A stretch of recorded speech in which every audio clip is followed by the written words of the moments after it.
Assalomu alaykum aziz kuzatuvchilar. Moskva, Toshkent, Samarqand, Sankt-Peterburg, Toshkent, Samarqand yo'nalishida avtobuslarimiz Moskvadan qatnashda davom etyapti. Ko'rib turganlar endi transportlarimiz tayyor yo'lga chiqib ketishga, yo'lovchilarimiz kelib joylashishni boshlashyapti. Avtobuslarimiz O'zbekiston nomerlarida vatandoshlar. Videoni oxirigacha ko'rsalaring, transportlarimiz ichilarini obzor beramiz. Lux komfortli avtobuslar, reyslar har kuni bor. Har bitta yo'lovchiga 2 tadan so'mga bepul bo'ladi.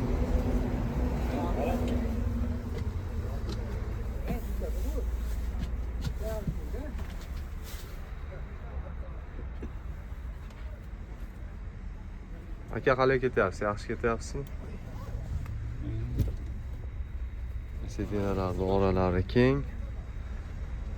Bemalol aloqaga chiqaverasizlar. Sankt-Peterburg, Toshkent, Moskva, Toshkent har kuniga reyslarimiz bor.